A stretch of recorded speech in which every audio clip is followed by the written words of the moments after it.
இந்த வீடியோவில் 6th standard chapter 1 measurement lesson part 4 நம்ம பார்க்க போகிறோம்.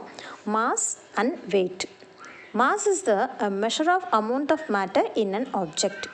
Weight is the gravitational pull experienced by matter. மாஸ்க்கும் வெயிட்டுக்கும் என்ன டிஃப்ரென்ஸ் அப்படின்றத இந்த பேராகிராஃபில் ஃபர்ஸ்ட் கொடுத்துருக்காங்க. மாஸ் அப்படின்றது is the measure of the amount of matter in an object. அந்த ஆப்ஜெக்டில் எவ்வளோ மேட்டர் இருக்குதோ அதுதான் மாஸ். அந்த பருப்பொருளோட அளவு மட்டும்தான் மாஸ். அதுவே வெயிட் அப்படின்னா weight is the gravitational pull experienced by matter.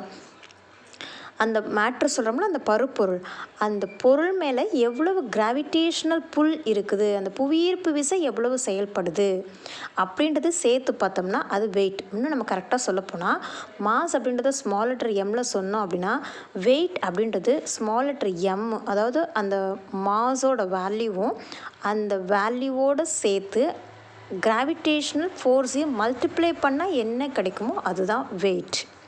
ஓகேவா? This is the difference between mass and the weight. Mass அப்படின்றது அமௌண்ட் ஆஃப் மேட்டர்னு சொல்லணும். வெயிட் அப்படின்றது அந்த அமௌண்ட் ஆஃப் மேட்டர் நம்ம சொல்கிறோம் இல்லையா, அந்த அமௌண்ட் ஆஃப் மேட்டருக்கு மேலே எவ்வளோ கிராவிடேஷனல் புல் எக்ஸ்பீரியன்ஸ் ஆகுது அதுவும் சேர்த்து சொன்னால் தான் that is weight. Okay. Hold a sheet of paper in one hand and a book in another. Which hand feels the heaviness? The mass of the book is more than that of a single sheet of paper. Therefore, the pull on the book is more than that of the paper. Hence, our hand has to give more force to hold a book than a paper. Force what we experience is called as heaviness. ஹெவினஸ்னால் என்ன அப்படின்னு நம்ம சொல்கிறாங்க. வேறு ஒன்றும் இல்லை, ஒரு sheet of பேப்பரை ஒரு கையிலையும் ஒரு புக்கை இன்னொரு கையிலையும் நம்ம எடுத்துருந்தோம் அப்படின்னா எது நமக்கு தூக்குறதுக்கு கொஞ்சம் ஹெவியாக தெரியும்? புக்கு தான். ஒரு பேப்பர் அப்படின்றது வெயிட் கம்மியாக இருக்கும். அதுவே பார்த்திங்கன்னா நிறையா பேப்பர்ஸ் சேர்ந்த புக் அப்படின்றது நமக்கு ஹெவியாக நமக்கு தோணும். ஏன்னா அந்த புக் அப்போ ஹெவினஸ் அங்கே அதிகமாக இருக்கப்போ அங்கே நம்ம என்ன பண்ணுறோம், அங்கே ஃபோர்ஸ் அதிகமாக கொடுக்குறோம். அந்த ஃபோர்ஸ் அதிகமாக எந்த இடத்துல எக்ஸ்பீரியன்ஸ் ஆகுதோ அதுதான் ஹெவினஸ் அப்படின்றது. ஓகே. டு யூ நோ அப்படின்ற பாட்டில் என்ன கொடுத்துருக்காங்க அப்படின்னு பார்ப்போம். The weight is directly proportional to the mass on the earth surface. Weight எப்போதுமே மாஸ்க்கு டைரக்ட்லி ப்ரொபோர்ஷனல் தான் இருக்கும். On moon, where the gravitational force is lesser than earth, the weight will reduce but the mass will remain same. இந்த mass அப்படின்றது எல்லா இடத்துலையுமே ஒரே மாதிரி தான் இருக்கும். ஒரே மாதிரினா இப்போ ஃபார் எக்ஸாம்பிளுக்கு மூனாக இருக்கலாம், இல்லை வேறு பிளானட்டாக கூட இருக்கலாம். எந்த பிளானட்னாலும் சரி மாஸ் அப்படின்றது சேமாக தான் இருக்கும். பட் ஒவ்வொரு பிளானட்டுக்கும் கிராவிடேஷனல் ஃபோர்ஸ் டிஃப்ரென்ஸாக இருக்கிறதுனால அந்தந்த பிளானட்டுக்கு தகுந்த மாதிரி வெயிட் அப்படின்றது டிஃப்ரெண்ட் ஆகும். இப்போ மூணில் நம்ம எடுத்துக்கிட்டோம் அப்படின்னா மூணோட கிராவிடேஷனல் ஃபோர்ஸ் பார்த்திங்கன்னா 1.6 தான் இருக்கும். ஸோ இங்கே நம்ம பூமியில் பார்த்திங்கன்னா எர்த்தில் பார்த்திங்கன்னா 9.8 கிராவிடேஷனல் ஃபோர்ஸ் இருக்குது. ஸோ அங்கே கம்மியாக இருக்கனால, மூணில் கம்மியாக இருக்கனால எர்த்தை விட மூணோட கிராவிடேஷனல் ஃபோர்ஸ் கம்மியாக இருக்கிறதுனால வெயிட்டும் எர்த்தை விட மூணில் கம்மியாக தெரியும். ஆனால் மாஸ் மூணாக இருந்தாலும் சரி எர்த்தாக இருந்தாலும் சரி சேமாக தான் இருக்கும். The moon's gravitational pull is 1/6 of the earth's pull. எர்த்தை கம்பேர் பண்ணுறப்ப மூணோட கிராவிடேஷனல் புல் அப்படின்றது 1/6 தான் இருக்கும். Thus objects weigh 6 times lighter on the moon than on the earth. So அதனால் அதோட வெயிட்டும் பார்த்திங்கன்னா எர்த்தை விட 6 times கம்மியாக இருக்கும். மூணில் இருக்கக்கூடிய ஆப்ஜெக்டோட வெயிட் அப்படின்றது எர்த்தில் இருக்கக்கூடிய வெயிட்டை விட 6 times கம்மியாக இருக்கும். இது நீங்கள் தெரிஞ்சுக்கணும் அப்படின்றதுக்காக கொடுத்துருக்காங்க. ஓகே. மாஸோட எஸ்ஐ யூனிட் என்ன நம்ம தெரிஞ்சுக்கலாம். The SI unit of mass is kilogram. It is represented by KG. மாஸோட எஸ்ஐ யூனிட் கிலோகிராம். அதை நம்ம எப்படி எழுதணும் அப்படின்னு பார்த்தீங்கன்னா கேஜி அப்படின்னு எழுதணும். Now a question, what is your mass? If you measure it in grams, that would be a huge number, is it not? So it is expressed in kilogram. Bigger weights are measured in ton or metric ton. So நம்மளோட mass என்ன? what is your weight? what is your mass? உங்களோட mass என்ன அப்படின்னு கேட்குறப்ப நம்ம கிராமில் measure பண்ணி சொல்ல மாட்டோம். ஏன்னா நம்மளோட கிராமில் மெஷர் பண்ணோம் அப்படின்னா நம்மளோட வெயிட் பார்த்திங்கன்னா ரொம்ப ஹியூஜ் நம்பர், ரொம்ப பெரிய நம்பராக போயிடும். அதனால் அதை கிலோகிராமில் எக்ஸ்ப்ரெஸ் பண்ணுறோம். 40 கிலோகிராம், 50 கிலோகிராம் அந்த மாதிரி கிலோகிராமில் எக்ஸ்ப்ரெஸ் பண்ணி சொல்லுவோம். பிக்கர் வெயிட்ஸ் வந்து பார்த்திங்கன்னா டன்லேயும் மெட்ரிக் டன்லேயும் சொல்லுவாங்க. ஓகே, இப்போ இதெல்லாம் தெரிஞ்சுக்கோங்க. 1000 மில்லிகிராம் அது சேர்ந்து தான் 1 கிராம்.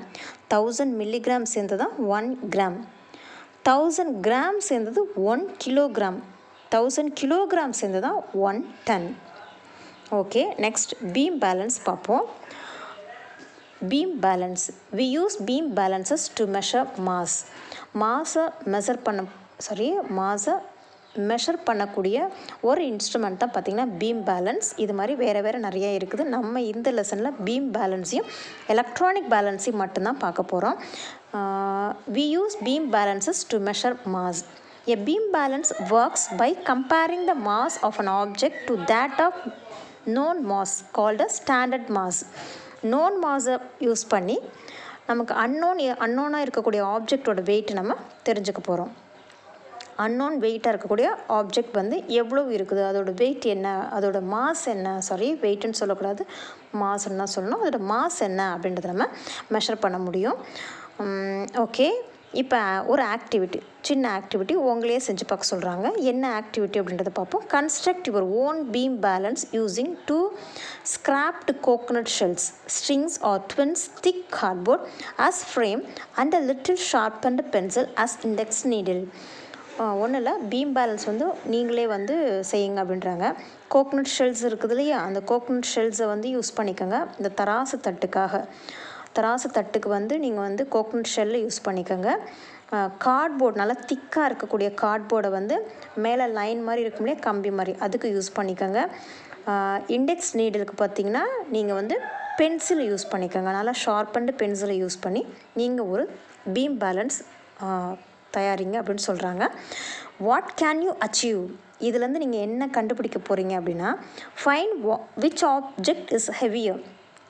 அதை வச்சு நீங்கள், அதாவது உங்களுக்கு என்னென்ன பொருள் கிடைக்குதோ அதை வச்சு சின்ன போட்டு மெஷர் பண்ணி பாருங்கள். அதில் நீங்கள் கண்டுபிடிச்ச ஆப்ஜெக்டில் எது ரொம்ப ஹெவியாக நீங்கள் கண்டுபிடிச்சிருக்கீங்க அப்படின்றத ஒரு நோட்டில் எழுதுங்க. Find approximate weight of lighter things, example leaves, piece of papers extra. உங்கள் வீட்டுக்கு பக்கத்தில் கூட ஏதாவது இலைத்தலைகளை பறிச்சுக்கோங்க, பேப்பர் எடுத்துக்கோங்க. இதோட மாஸ் என்ன அப்படின்றத கண்டுபிடிச்சி நீங்கள் எழுதுங்க அப்படின்றாங்க இந்த ஆக்டிவிட்டியில். ஓகே, நெக்ஸ்ட் எலக்ட்ரானிக் பேலன்ஸுக்கு போயிடலாம். எலக்ட்ரானிக் பேலன்ஸ் அப்படின்றது பீம் பேலன்ஸை விட அட்வான்ஸ்டாக இருக்கக்கூடியது. பீம் பேலன்ஸ் அப்படின்றது நம்ம கடையில் போய் காய்கறிகள்லாம் வாங்குகிறோம் இல்லையா, காய்கறிகள், சர்க்கரை, உருளைக்கிழங்கு, இந்த மாதிரி எல்லா பொருளும் வாங்குறதுக்கு பயன்படுத்தக்கூடியது பீம் பேலன்ஸ். அதுவே எலக்ட்ரானிக் பேலன்ஸ் அப்படின்னா இன்னும் அட்வான்ஸ்டாக இருக்கக்கூடியது. லைட்டர் திங்ஸாக இருக்கும் இல்லையா, அதெல்லாம் மெஷர் பண்ணுறதுக்கு, ரொம்ப அக்யூரேட்டாக மெஷர் பண்ணுறதுக்கு யூஸ் ஆகிறது தான் வந்து இந்த எலக்ட்ரானிக் பேலன்ஸ் அப்படின்றது. And electronic balance is a device used to find accurate measurement of weight. ரொம்ப அக்யூரேட் மெஷர்மெண்ட்டுக்காக யூஸ் பண்ணுறது தான் இந்த எலக்ட்ரானிக் பேலன்ஸ் அப்படின்றது. It is used very commonly in laboratories for weighing chemicals to ensure a precise measurement of those chemicals for use in various experiments. லேபில் பார்த்திங்கன்னா various experiments எல்லாம் செய்கிறதுக்காக கெமிக்கல்ஸ் எல்லாம் எடுக்கிறப்போ வந்து ரொம்ப அக்யூரேட்டாக எடுக்கணும்.